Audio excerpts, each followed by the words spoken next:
Thank you to the entire Slack team for organizing this important event. And my what I'd like to talk about when Mark told me that the theme was sort of the way we work together, I was immediately where my mind went was Kathy Phillips' research, who's been a mentor for me and a number of others I know on this call. And it's interesting when I think about what we know about diversity. When we look to the science and we say, well, what do we know about how diverse groups, diverse spaces affect people's behavior? How does it really change the behavior? One of the most consistent and reliable conclusions we can draw from this research is that, as Kathy says, diversity makes people work harder, socially and cognitively. And I'll unpack that in a second. And I think what I hope to offer today in talking through this little nugget of research is a way to think about diversity, not as a good thing or a bad thing, but what does it do in a consistent way to how people act? And so it creates friction, and it creates friction in the following ways. So how does it make people work harder socially? If you imagine being in a social environment that, for example, is racially diverse, it pushes people to perhaps think a bit more carefully before speaking. We want to be culturally sensitive. We don't want to offend. Certainly, people don't want to appear racist. Generally, people want to speak and act in ways that would be deemed as socially acceptable. But there's also a cognitive piece to that, right? Because when you see somebody who looks different, it's almost like a pinch or a prompt to say, well, maybe this person has different opinions than me, or different perspectives, or life experiences, or different information. And what I'd argue is that the hard work this mental hard work that diversity pushes us to do actually has implications for a lot of the context that we face in diverse spaces at work.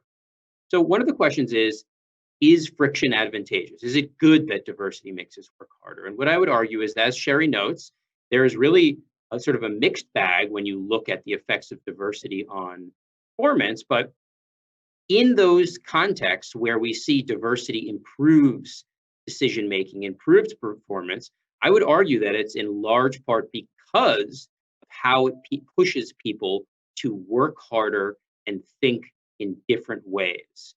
So I'll give you a couple of examples. I think of, Sam Summers' research looking at how juries deliberate in Michigan jury pools. Sam took racially diverse juries, so black and white jurors, and compared them to all white jurors, and just videotaped and examined how they deliberated over the same video recorded case. And what he found was the diverse juries considered a wider range of perspectives. They deliberated for longer. They made fewer factual inaccuracies when recalling case facts. And what's really interesting about these data is that it's not because in these data that the black jurors on the racially diverse juries are adding new perspectives and opinions. It's because the white jurors on those racially diverse jurors are all of a sudden prompted to act differently. They're all of a sudden questioning their assumptions. They're digging deeper into case facts. They're thinking about things from a different angles. And so there is this systemic effect on how diversity pushes everyone to think a bit more deeply. There's other data suggesting that diversity reduces conformity, or the tendency to yield to majority opinion, because people feel more comfortable questioning assumptions, more comfortable saying, I feel differently about this. There's evidence that diversity can improve accuracy in pricing assets in trading markets. Again, because they're less likely to copy the mistakes of other people. There's another side to this, of course, and this is really critical to understand why it's complicated, is that what we know about people is that we don't always like to work hard, and we don't like to learn new behaviors and be pushed to be stretched in new routines. And so what happens is, even though diversity pushes us to work harder and differently, working harder and differently does not always feel good. And so you have situations where a diverse team might outperform a group of similar others, but it's actually the group of similar others that is feeling better or is feeling more confident about how they did. And that makes it really hard for people, for managers and organizations to sort of recognize the true value that diversity brings. Because again, diversity pushes us to work hard, but we don't always like to work hard. The friction and effort that goes into diversity doesn't always feel good. And so it makes it more difficult to discern where and how diversity is valuable for us, and for organizations.